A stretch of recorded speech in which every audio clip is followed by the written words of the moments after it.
cast your eyes on me. However plain you be, I love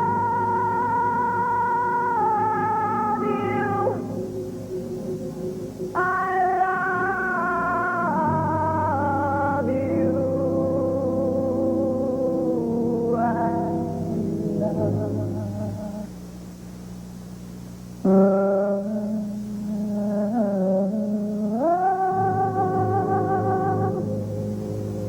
I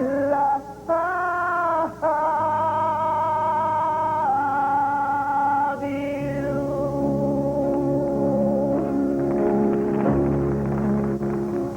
Andy Gibb singing Gilbert and Sullivan. Nice to have you with us this afternoon, Andy. Did you like that? I liked it. Now, Andy's a little bit in shock. He had never seen that tape before. No, I've never seen that tape before. You didn't like it? How's it going down there? It's going better than that. Well, that was the beginning of it, right? They shot that when you were rehearsing. That was no audience. That was a dress rehearsal. Yeah, and it's always tough to really get with it Yes, when it there's no audience in It was. It's come a long way since then. I tell you, I saw the show and I loved it. I think it's full of pep and full of dash. And how do you feel about it?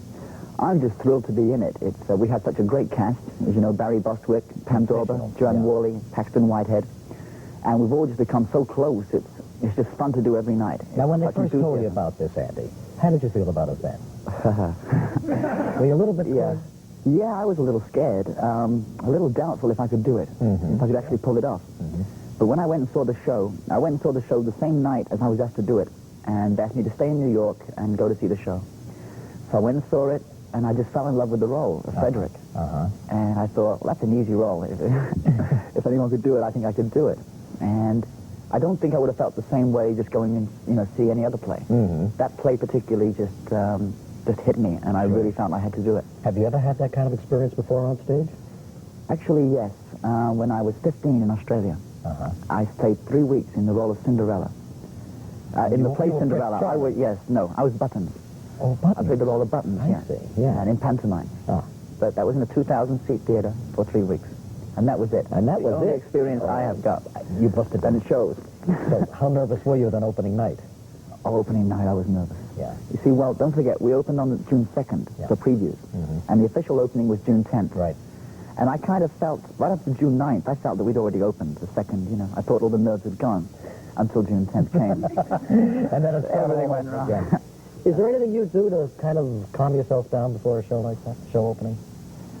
I spend about 5 or 10 minutes in the dressing room alone before I go on, and I just really just sit and think about Frederick and prepare about the part. And I got a lot of good advice from my girl, Victoria Principal. You want to talk about her in a minute?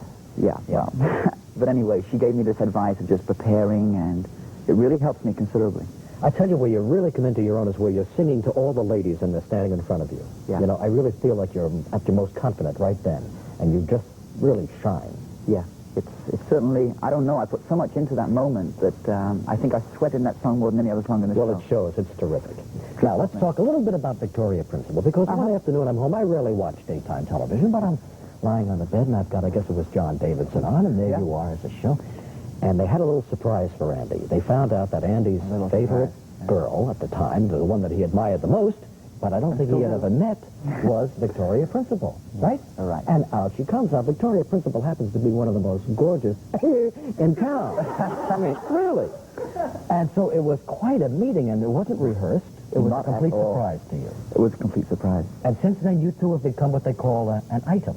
An item, yes, a hot item. Really? And it all started from that meeting on the show. It really did. I just didn't expect it. The only thing I knew was that she was next door doing Johnny Carson's show. Yeah.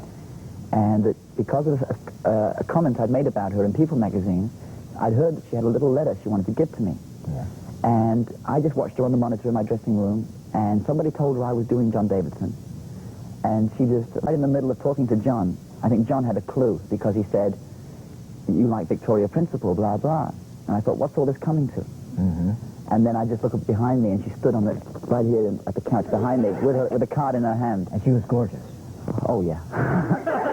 Well, I mean, sometimes these things don't work out. It's a nice surprise, and it's great for the show and all of that, but sometimes you go your separate ways. So what happened? Who asked who? Well, I took advantage of the moment.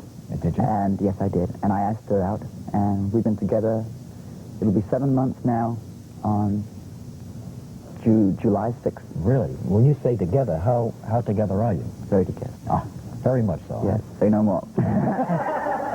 But I must say one thing. Yeah. We're so together that we just cut our first record together. Oh, is that right? And it's my first production effort. Mm-hmm. And it should be released hopefully about 3 to 4 weeks' time.